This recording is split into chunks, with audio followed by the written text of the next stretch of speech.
تو اس مطلب کے متعلق جناب سیدہ نے جو گفتگو کی ہے، فرمایا ہے کہ ابتدع الاشیاء لا من شیء، اللہ نے اشیاء کو خلق کیا ہے، یعنی عدم سے وجود دیا ہے، کسی چیز سے نہیں، کسی چیز سے نہیں بنایا ہے۔ یعنی اللہ کے علاوہ کوئی بناتا ہے کوئی چیز تو وہ کسی چیز سے بناتا ہے۔ جو کسی چیز سے بھی چیز بنا لیتا، کسی چیز کے بغیر ہوتے ہوئے چیز بنا لیتا ہے، وہ صرف اللہ تعالیٰ کی ذات ہے کہ کوئی چیز نہ ہو اور چیز بنا لے۔ لا فائدۃ لہ فی تصویرہا، ان اشیاء کے تصویر میں یعنی ان کی کو بنانے میں اللہ کے لیے کوئی فائدہ نہیں تھا۔ یعنی اس بات کی نفی کر دی کہ پروردگار کو کوئی، اس کی ذات کو کوئی فائدہ تھا، ورنہ لازم آئے گا کہ اللہ تعالیٰ محتاج ہے، وہ مخلوق کو خلق کر کے کوئی فائدہ حاصل کرنا چاہتا ہے جو نہیں کر سکتا تھا مخلوق کو خلق کیے بغیر، تو اس بات کی نفی کر دی۔ تو پھر کیوں خلق کیا؟ فرمایا الا تثبیتا لحکمتہ، چونکہ وہ حکیم ہے اور حکمت اس کی ذاتی ہے، تو اس کی حکمت تقاضا کر رہی تھی کہ وہ ایسی عظیم مخلوق خلق کر سکتا ہے تو خلق کرے۔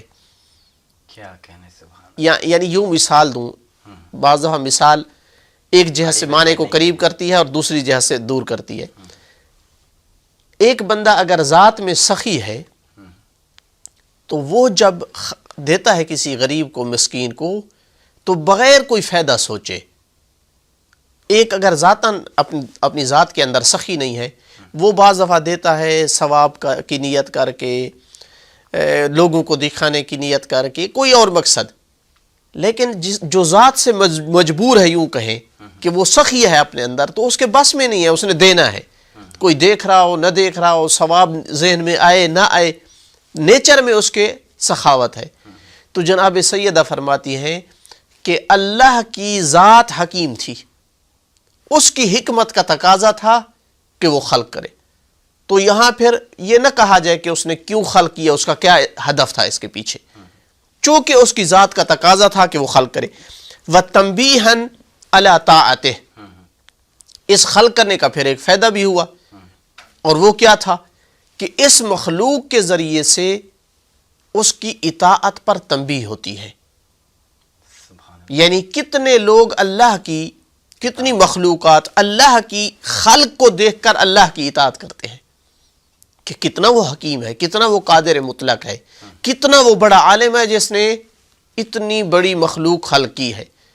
تو یہ اللہ کی مخلوق کا پایا جانا اللہ کی اطاعت کا موجب بنتی ہے۔ اور کیا فائدہ ہے اس کا؟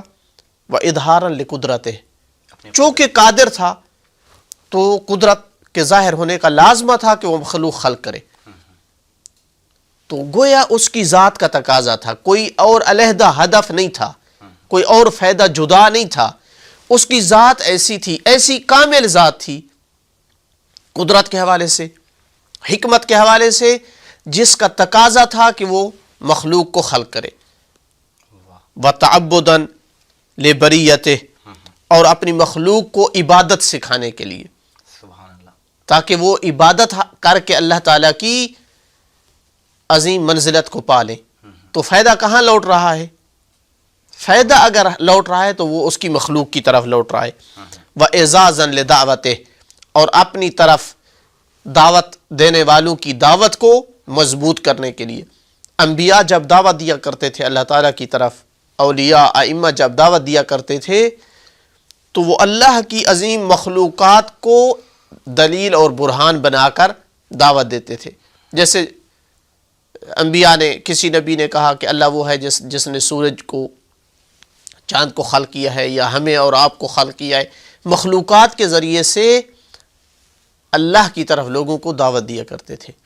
تو جناب سیدہ نے ان جملوں میں یہ فلسفہ بھی بتا دیا کہ اللہ نے مخلوقات کو کیوں خلق کیا، وجہ کیا تھی، اور ساتھ اس مخلوقات کے خلق کرنے کے فائدے کو بھی بتا دیا ہے کہ وہ فائدہ جو ہے وہ مخلوق کی طرف لوٹ رہا ہے، وہ اللہ تعالیٰ کی طرف نہیں لوٹ رہا ہے۔